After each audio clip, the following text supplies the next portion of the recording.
Hold. Engage.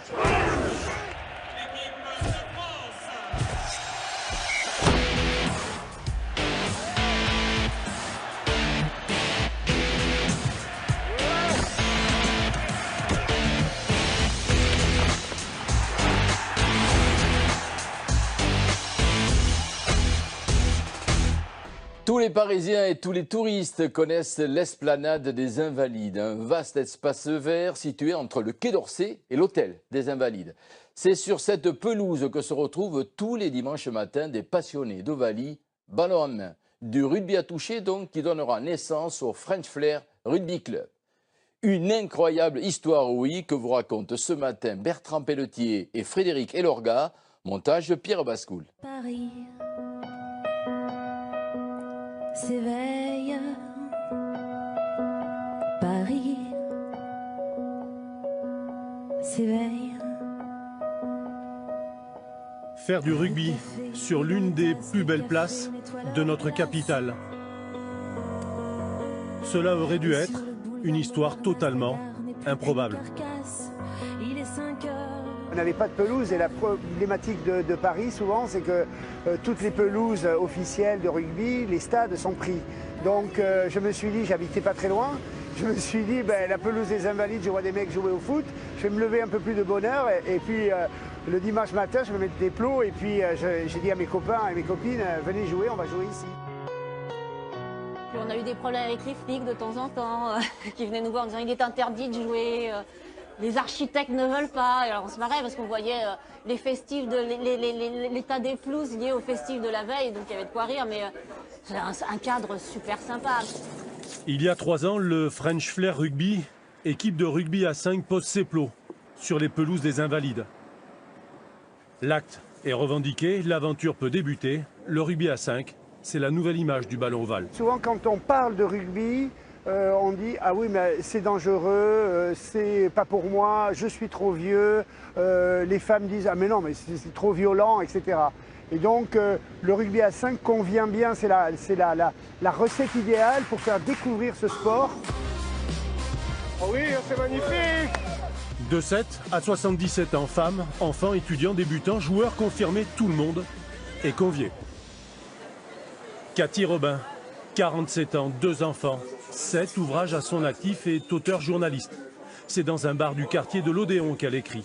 Ses thèmes sont divers et son inspiration souvent plus limpide depuis qu'elle joue. Cette débauche d'énergie me permet d'arriver devant mes feuilles, de prendre mes textes et d'être complètement libre, mais calme, assouvie. Et à partir de ce moment-là, l'écriture, elle est beaucoup plus facile, elle est fluide. Parce que je me suis défoulée, et puis tout simplement parce que quand je suis avec les copains, je joue pas tout le temps, donc on échange, on sort, on rentre. Et puis pendant ce temps-là, j'ai des idées qui me viennent, des idées d'écriture, ah tiens, j'aurais dû dire ça, ah tiens, mais voilà, là j'ai une idée pour mon article, ah tiens, ça c'est une idée de bouquin. Pour cette femme, comme pour les quelques autres qui ont décidé d'y jouer, c'est aussi un moyen de se révéler, de s'affirmer, de se connaître. On découvre des choses de soi-même. Ça permet de reprendre confiance en soi, parce qu'on est dans le jeu. Quand on est dans le jeu, on est obligé de participer. On est maître parfois du ballon, on est obligé de faire du jeu. Moi je joue souvent en 9, en définitive, ou en 9-10, parce que je joue avec des hommes qui sont parfois plus forts que moi. Donc je préfère lancer le jeu, distribuer le jeu. Et on se trouve des places comme ça, de meneurs, et des femmes qui n'ont pas forcément confiance en elles, et elles se découvrent véritablement à travers ce sport. On est un, donc tous unis dans cette aventure. Et tous les dimanches matins, dans le vestiaire sans doute le plus aéré de Paris, les protagonistes de notre histoire se retrouvent. Leur motivation, courir en jouant à cette pratique quasiment similaire au rugby à toucher, et forcément sans risque. Je vois des gens qui, par exemple, à 30 ans, ils auront arrêté de jouer à 15, par exemple. Mais là, ils redécouvrent le rugby grâce à le rugby à 5. Donc, il n'y a pas trop de risques parce qu'il n'y a pas le côté contact qui peut manquer des fois. Mais tant que ça permet de jouer et de continuer de jouer, c'est quelque chose de positif, quoi. Comme tout le monde peut jouer, et ce, quel que soit le niveau, le French Flair Rugby fait vite parler de lui dans la capitale. Tranquillement, cette structure prend de l'ampleur et entre sous la coupe de l'association du Stade français.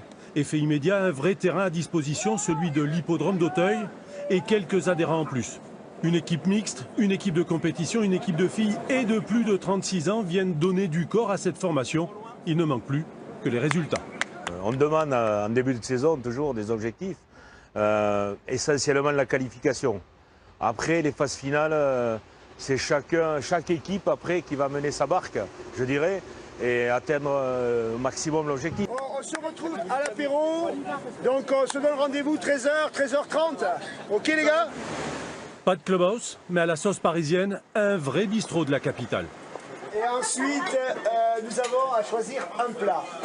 En fait, où que ce soit, ça finit souvent comme ça au rugby. Paris et le French Flair Rugby n'échappent pas à cette règle fondamentale de la convivialité. On continue à jouer à nos âges, tu vois, on a trouvé une famille, un club. Voilà, c'est comme quand on était minot, c'est pareil, c'est la continuité tout simplement. Et puis voilà, tout le monde a le sourire, tout le monde est en train de manger, boire, on va passer des bons moments, des fois on chante, la vie quoi. La vie de rugby, moi j'ai 47 ans, voilà, moi c'est tout simplement top quoi. Paris, la capitale que le monde entier nous envie. Paris, sa cadence, son style de vie, son souffle urbain et des espaces où le rugby trouve ses droits. Et si le rugby est une religion, il est bien vrai alors que, comme on le dit, Paris vaut bien une messe.